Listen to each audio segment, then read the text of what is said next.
ഗവർണറുടെ നയപ്രഖ്യാപനത്തിന്മേലുള്ള നന്ദി പ്രമേയ ചർച്ച ഇന്നും നിയമസഭയിൽ തുടരും. ഇന്നും നാളെയും ചോദ്യോത്തരവേളയില്ലാതെ നേരെ ശൂന്യവേളയിലേക്കാണ് കടക്കുന്നത്.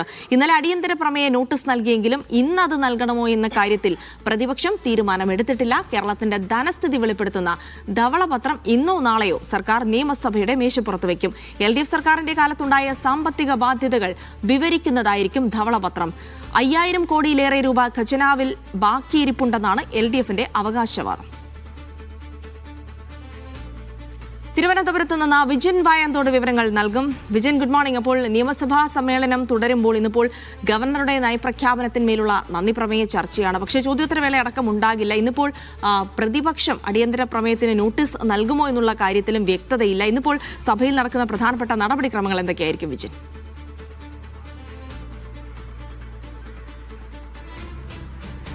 ജിൽസി, നന്ദിപ്രമേയത്തിന്മേലുള്ള ചർച്ച തന്നെയാണ് പ്രധാനപ്പെട്ട കാര്യം എന്ന് പറയുന്നത്. ഗവർണർ അവതരിപ്പിച്ച നയപ്രഖ്യാപനം, അതിന് നന്ദിപ്രമേയം അവതരിപ്പിച്ചത് അത് M. വിൻസെന്റ് MLA ആണ്. അതിന്റെ മേലുള്ള ചർച്ചയാണ് ഇന്നലെ ആരംഭിച്ചത്. അതിനിടയിലാണ് അടിയന്തര പ്രമേയം കൊണ്ടുവന്നത്. ഈ ഇന്ധന വില വർധനവ്, അതുമായി ബന്ധപ്പെട്ട് സെസ് നിലവിൽ സർക്കാരിന് ലഭിക്കേണ്ട വിഹിതം, അത് നികുതി വിഹിതം കുറയ്ക്കണം എന്നുള്ളതായിരുന്നു ആവശ്യം. അതുമായി ബന്ധപ്പെട്ട ചർച്ചയാണ് നടന്നത്. വലിയ വാദപ്രതിവാദങ്ങളിലേക്ക് കടന്നില്ലെങ്കിലും ഈ വിഷയത്തിൽ ഉള്ള നിലപാട് പ്രതിപക്ഷം അറിയിച്ചു. എന്നാൽ അത് ചർച്ചയ്ക്കെടുക്കാൻ കഴിയില്ല.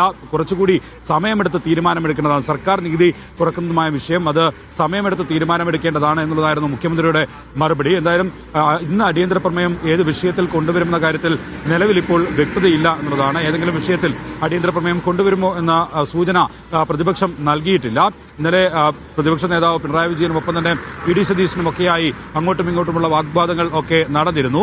ഈ ജിൽസി സൂചിപ്പിച്ചതുപോലെ ഇത്തവണ ചോദ്യോത്തരവേള നടക്കുന്നില്ല. ചോദ്യോത്തരവേളയ്ക്ക് പകരം മറ്റ് നടപടികളിലേക്ക് കടക്കുകയാണ് ചെയ്യുക. നേരെ ശൂന്യവേളയിലേക്ക് കടക്കുകയാണ് ചെയ്യുക. ശ്രദ്ധ ക്ഷണിക്കൽ ഉൾപ്പെടെയുള്ള വിഷയങ്ങൾ ഉണ്ട്.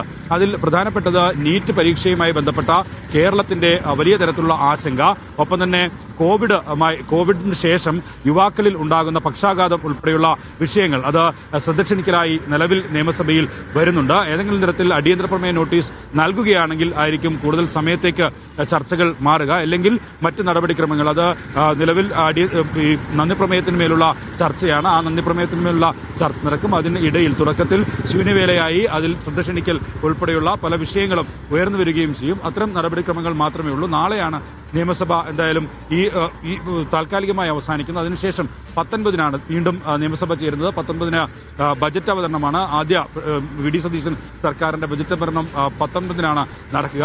മുഖ്യമന്ത്രി VD സതീശൻ തന്നെയാണ് ബജറ്റ് അവതരിപ്പിക്കുക എന്നുള്ള പ്രത്യേകത കൂടി ഇത്തവണത്തെ സഭാ സമ്മേളനത്തിന് ഉണ്ട് എന്നുള്ളതാണ്. എന്തായാലും ധവളപത്രം, അത് കേരളത്തിന്റെ നിലവിലെ ധനസ്ഥിതി, അത് കഴിഞ്ഞ 10 വർഷം LDF ഭരിച്ച ശേഷമുള്ള ധനസ്ഥിതി വ്യക്തമാക്കുന്ന ഈ ധവളപത്രം പുറത്തിറക്കാനായ ഒരു കമ്മിറ്റിയെ രൂപീകരിച്ചിരുന്നു.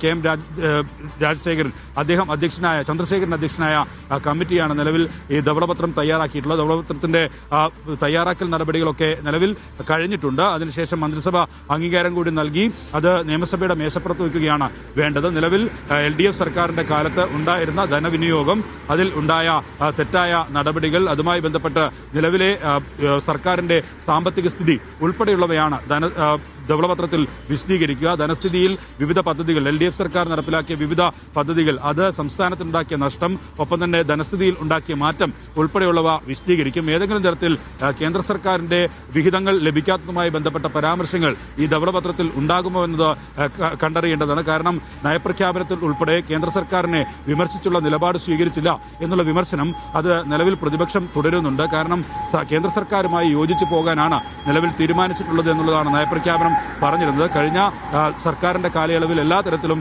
നയപ്രഖ്യാപനവുമായി ബന്ധപ്പെട്ട് വിവാദത്തിലേക്കൊക്കെ കാര്യങ്ങൾ പോയത്, അത് കേന്ദ്ര സർക്കാർ സംസ്ഥാനത്തെ ഞെരുക്കാനുള്ള നീക്കം, സാമ്പത്തികമായി ഞെരുക്കാനുള്ള നീക്കം നടത്തുന്നു എന്നുള്ള വിമർശനങ്ങൾ എല്ലാ ഘട്ടത്തിലും ഉണ്ടാകാറുണ്ട്. ഒപ്പം തന്നെ നയപരമായ കേന്ദ്ര സർക്കാരും BJPയും ഒക്കെയായുള്ള എതിർപ്പ് അത് നയപ്രഖ്യാപനത്തിൽ കൂടി കടന്നു വരാറുണ്ട്. പക്ഷേ ഇത്തവണ ആദ്യത്തെ നയപ്രഖ്യാപനം എന്നുള്ള നിലയിൽ തന്നെ അക്കാര്യത്തിൽ കടുത്ത വിമർശനത്തിലേക്കോ ഏതെങ്കിലും തരത്തിൽ കേന്ദ്ര സർക്കാരുമായ ഒരു ഏറ്റുമുട്ടലിലേക്കോ പോകാൻ എന്തായാലും VD സതീശൻ സർക്കാർ തയ്യാറായിട്ടില്ല.